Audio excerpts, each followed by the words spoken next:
Hello everyone, welcome to knowledge of law. Guys, जो आज की वीडियो है ये जो भी हमारे जुडिशियल एस्पिरेंट्स हैं उनके लिए है। भाई, सुप्रीम कोर्ट का एक बड़ा फैसला आया है जिसमें उन्होंने बोला है कि जो भी जुडिशियल सर्विस के लिए न्यू बच्चे हैं वो एंटर करेंगे, ठीक है, एग्ज़ाम में एंटर करेंगे, उनके लिए मिनिमम 3 ईयर की प्रैक्टिस जो है एज एन एडवोकेट वो मैंडेटरी कर दी गई है। ठीक है। अब भाई उन बच्चों के लिए सबसे बड़ी न्यूज़ है जो बच्चे घर पे बैठकर अपनी लॉ की डिग्री कंप्लीट हो जाती है और घर पे बैठकर प्रॉपर वे से जुडिशियल सर्विस की तैयारी करते हैं। भाई उनके लिए ये बहुत बड़ी खबर है कि भाई अब आपको घर से बाहर जाना पड़ेगा, कोर्ट में प्रैक्टिस करनी पड़ेगी, उसके साथ साथ ही प्रैक्टिस के साथ साथ ही आप अपनी जुडिशियल सर्विस की तैयारी कर सकते हो, क्योंकि अब ये सुप्रीम कोर्ट की तरफ से मैंडेटरी कर दिया गया है। तो भाई इसकी पहले तो मैं आपको बता दूं कि ये जस्ट आपके लिए पहले तो क्या था कि भाई जजमेंट अपलोड नहीं हुई थी, जस्ट एक जो न्यूज़ थी वो आ गई थी हम सब मेरे पास लाइव लॉ के ऊपर। तो गाइज़ अब जो जजमेंट है वो भी अपलोड हो गई है, मैं उसका लिंक भी डिस्क्रिप्शन में दे दूँगी, अगर कोई स्टूडेंट पढ़ना चाहता है तो पढ़ सकता है। इस जजमेंट में इंपॉर्टेंट चीज़ यही बताई गई है कि जो रेलिवेंट चीज़ है कि जो जुडिशियल सर्विस एस्पिरेंट्स हैं बच्चे, उनके लिए सुप्रीम कोर्ट ने ट्यूसडे को 20 मई को ये चीज़ कंडीशन बनाई है कि भाई मिनिमम प्रैक्टिस 3 ईयर की होनी चाहिए as an advocate is a necessary for a candidate to apply for entry level, ठीक है, पोस्ट इन जुडिशियल सर्विस। ठीक भाई, जो हमारी जुडिशियल सर्विस की पोस्ट होती हैं उसके में एंट्री करने के लिए जो भी कैंडिडेट्स अप्लाई करना चाहते हैं मस्ट बी इम्पॉर्टेंट, मैं बोल रही हूँ भी मैं मैंडेटरी है, ठीक है, ये चीज़ बिल्कुल लाजमी कर दी गई है कि आपकी मिनिमम 3 ईयर की प्रैक्टिस होनी ही चाहिए। तो ठीक भाई, इसमें ये भी बताया गया है कि जो इसका जो 3 साल की प्रैक्टिस का टाइम पीरियड है ये तब से माना जाएगा जब से आपकी प्रोविजनल इनरोलमेंट होती है। भाई जब आपको आपकी डिग्री कंप्लीट होगी, डिग्री कंप्लीट होने के बाद आप अपने आप को स्टेट बार काउंसिल में इनरोल करवाते हो, तो आपको वहाँ से जो सर्टिफिकेट एंड लाइसेंस मिलता है वो प्रोविजनल ही मिलता है, ठीक है। तो वही आपको जो परमानेंट है वो बाद में मिलता है, ठीक। तो भाई उस चीज़ की बात हो रही है कि आपको प्रोविजनल इनरोलमेंट के डेट से आपका जो टाइम पीरियड है वो काउंट किया जाएगा। तो भाई आगे बोला गया है कि ये condition will however not apply to requirement process already initiated by the high court before today. इस दिन से पहले से जो हाई कोर्ट ने जो सिलेक्शन है जिन बच्चों की हो चुकी है उनके ऊपर ये कंडीशन एप्लीकेबल नहीं करती। इन अदर वर्ड्स अगर हम दूसरे वर्ड में बात करें, ये जो कंडीशन है this condition will apply only to future recruitments. ये वाली जो कंडीशन है 3 साल की, ठीक है, कि मैंडेटरी कर दी गई है 3 साल की प्रैक्टिस, ठीक है। तो एज एन एडवोकेट हर एक जुडिशियल सर्विस जो भी बच्चा पेपर देना चाहता है, एग्जाम में बैठने देता है, तो भाई ये उसके लिए है फ्यूचर टाइम के लिए, ना कि उन बच्चों के लिए जिन्होंने एग्ज़ाम दे चुके हैं जब जिनकी सिलेक्शन हो चुकी है हाई कोर्ट की तरफ से भी। यहाँ पर all high courts and state government ने ये अमेंड किया है कि भाई जो ये इफेक्ट है ये कैंडिडेट के ऊपर डी सीरियस उनकी जो अपेयरिंग सिविल जज जूनियर डिवीजन में होती है उसके ऊपर उनकी 3 साल की प्रैक्टिस बोला है कि मैंडेटरी कर दी गई है। अगर उनकी 3 साल की मिनिमम प्रैक्टिस होगी देन वो बच्चे एलिजिबल होंगे एग्ज़ाम के लिए, ठीक है। यहाँ पर आगे बोला है कि भाई जो मिनिमम ये टाइम पीरियड जो बताया 3 साल का, जे उन बच्चों के ऊपर नहीं अप्लाई होता जो हाई कोर्ट ने ऑलरेडी जिन बच्चों की सिलेक्शन हो गई है उनके ऊपर एप्लीकेबल नहीं होता। ये जस्ट उन बच्चों के ऊपर एप्लीकेबल होता है सिविल जज जुडिशियल सर्विस के लिए जो for the next recruitment process के लिए हैं, ठीक है। जो भाई मैं उनको बता दूं कि जो बच्चे अभी तैयारी कर रहे हैं भाई आप अभी से अपना कोर्ट जाना स्टार्ट कर दीजिए, ठीक है। तो आपको फिर ये भी पता चल जाएगा। बहुत सारे स्टूडेंट तो अभी आप किसी का क्वेश्चन ये भी आएगा कि मैम पहले भी बहुत सारे ऐसा होता था कि भाई स्टूडेंट क्या करते थे, जैसी लॉ कंप्लीट होती है वैसे इनरोलमेंट भी करवा लेते हैं, स्टेट बार में भी, डिस्ट्रिक्ट बार में, बार एसोसिएशन में भी, ठीक है। बट गाइज अब उन्होंने एक सर्टिफिकेट भी बोला है, ठीक है, इसी जजमेंट में उन्होंने एक सर्टिफिकेट भी बोला है। अब देखना कि वो कौन सा सर्टिफिकेट है। इस बारे में क्या लिखा भाई, to fulfil the set requirement set candidate must certificate. ये देखो उन्होंने सर्टिफिकेट बोला है कि भाई उन कैंडिडेट्स के लिए सर्टिफिकेट बहुत इंपॉर्टेंट बोला है।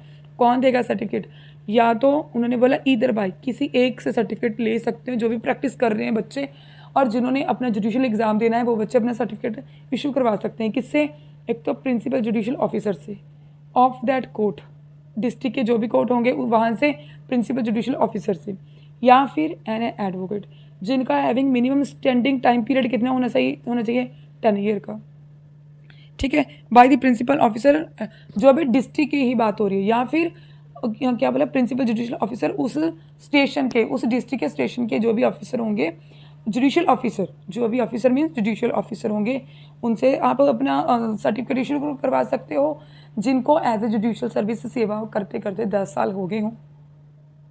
ठीक है, और जो एडवोकेट भी हैं उनको भी 10 साल की मिनिमम प्रैक्टिस होगी हो, सीनियर एडवोकेट हों, ठीक है, जिनकी 10 साल की कम से कम प्रैक्टिस होगी हो, आप उनसे सर्टिफिकेट ले सकते हो भाई। वो सर्टिफिकेट देखा जाएगा, तभी उन्होंने बोला है in case a person practising at a supreme court, अगर कोई पर्सन सुप्रीम कोर्ट या हाई कोर्ट में प्रैक्टिस करता है, वहाँ पर सर्टिफिकेट किससे लिया जाएगा भाई, एन एडवोकेट से, जिसकी प्रैक्टिस टाइम होगा भाई 10 ईयर का। फिर उसके साथ में डेजिग्नेटेड भी देखा जाएगा भाई कौन बाई द कोर्ट, कौन सी कोर्ट से ऑफिसर, वो साथ में एज ए प्रूफ भी लग जाएंगे, तो पता चल जाएगा। इसके साथ साथ बोल दूं कि भाई experience as a law clerk, कई बार क्या होता है कि जिन बच्चों ने लॉ कंप्लीट कर ली होती है, उसके बाद वो रिसेंटली क्लरिकल वर्क करते हैं, तो भाई उनको भी एज ए कंसीडर उनका 3 ईयर जो टाइम पीरियड है प्रैक्टिस का, वो उसके ऊपर भी काउंट किया जाएगा, वो कंडीशन उनकी फुलफिलमेंट होगी।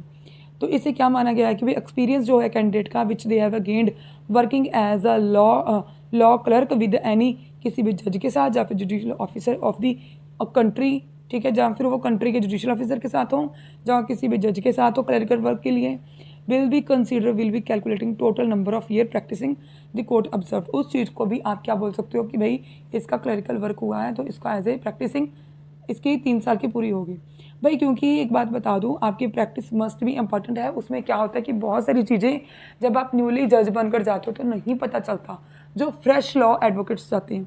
यहाँ पर भी देखो वही बात आ गई, along fresh law graduates to enter the judiciary has lead to problems. उन्होंने बोला है कि जो हमारे ग्रेजुएट्स लॉ ग्रेजुएट्स हैं, जो फ्रेश हैं, वही उनके लिए बोला है कि अगर वो ऐसे ही फ्रेश लॉ ग्रेजुएट्स जाते हैं जुडिशरी में, तो भाई उनको बहुत सारी लीड टू मतलब 1 एंड मोर प्रॉब्लम्स आती हैं। क्या क्या प्रॉब्लम्स आती हैं भाई, ये देखो इस जजमेंट में ये बोला है कि along fresh graduates enter judicial service without, जो पहले क्या होता था कि भाई वो एक दिन बिना एक दिन की प्रैक्टिस किए भी वो जुडिशियल सर्विस में एग्ज़ाम देने के लिए चले जाते थे और उनकी सिलेक्शन भी हो जाती थी, बट ड्यूरिंग दैट टाइम उन्हें बहुत सारी प्रॉब्लम आती थी।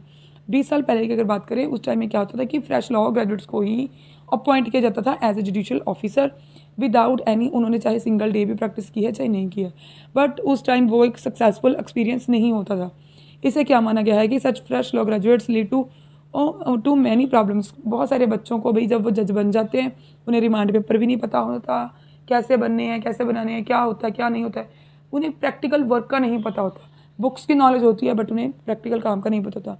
यहाँ पर भी उन्होंने बोला है कि जब आप जज बनकर जाते हो फ्रॉम द वेरी डे, मतलब एक दिन से ही, वैन द अज्यूम ऑफिस, उस दिन से आपको क्या पता होना, अज्यूम क्या कर रही है कोर्ट, जो भी बच्चे जज बन के जाते हैं, डील विद, उन्हें क्या, जब जज बन जाते हो आपको क्या देखना पड़ता है, डील विद कौन कौन से इशू लाइफ के साथ।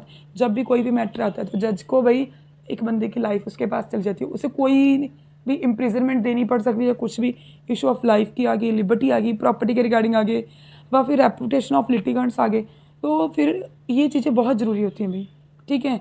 But neither knowledge based on a law books nor pre service training could be an adequate substitute the first hand experience of the working of the court system and administration of justice। भाई उन्होंने यही बोला कि आपके लिए law book की या फिर आपको जो आपका एग्ज़ाम होता है उसके बाद आपको जो 1 साल की जो जितने टाइम पीरियड की आपकी प्रैक्टिस होती है, ट्रेनिंग होती है, that is not a sufficient आपके लिए। मतलब ये बहुत ज़रूरी है कि आपको प्रैक्टिस करनी must be important. This is a possible when candidates is expose to working of the court, observing how to lawyers and जज फंक्शन इन द कोर्ट। उनके लिए ये चीज़ बहुत ज़रूरी है कि जजेस कैसे काम करते हैं, लॉयर कैसे काम करते हैं, फिर वो उनकी क्या ऑब्जर्वेशन जाती है, उससे वो बहुत कुछ सीखते हैं। भाई जजमेंट थोड़ी सी लेंदी है, अगर हम जजमेंट की बात करेंगे भाई वो तो बहुत लेंदी है, 60+ पेजेस की है। इसमें क्या बोला गया कि candidate should be equipped and understand interest of जजेस in therefore we are in the agreements most of the high courts requirement of the. भाई उन्होंने यही चीज़ बोली है कि जो प्रैक्टिस है मस्ट बी इम्पॉर्टेंट है। अगर हम बात करें chief justice of India BR Ghai, justice AG Masih and justice के विनोद चंद्रन, भाई ये 3 बेंच थी, ठीक है, 3 जजेस थे, तो जहाँ पर उन्होंने ये चीज़ प्रोनाउंस किया है, वर्डिक्ट इन ऑल इंडियन जजेस association cases, judgment also issue direction regarding the promotion quarter for limited department यहाँ पर उन्होंने यही बोला है इस एग्ज़ाम के लिए। तो भाई अगर आपको ये थोड़ा सा उन्होंने दूसरा बताया हुआ है, इसमें और यही चीज़ें हैं और कुछ नहीं है, यही चीज़ बोली गई है। जो 3 साल की आपकी प्रैक्टिस है मस्ट भी इम्पॉर्टेंट कर दी गई है। अगर कोई पर्सन ये वाली जजमेंट पढ़ना भी चाहता है तो भाई हम वो भी आपके लिए लिंक जो है वो डिस्क्रिप्शन में रख देंगे। तो भाई हमने आपको बता दिया। अगर आपको वीडियो अच्छी लगे इसे लाइक करना। अगर आप ये भी जानना चाहते हो कि कौन कौन सी लीड ऑफ प्रॉब्लम्स होती हैं जो आप एज ए जज बनते हो नहीं पता होता, तो भाई अगर आपके मोस्ट ऑफ व्यूज़ आएंगे तो हम उसके ऊपर भी वीडियो बना देंगे, ठीक है। अगर आपको वीडियो अच्छी लगे इसे लाइक करो, शेयर करो, चैनल को सब्सक्राइब करो। Thanks for watching.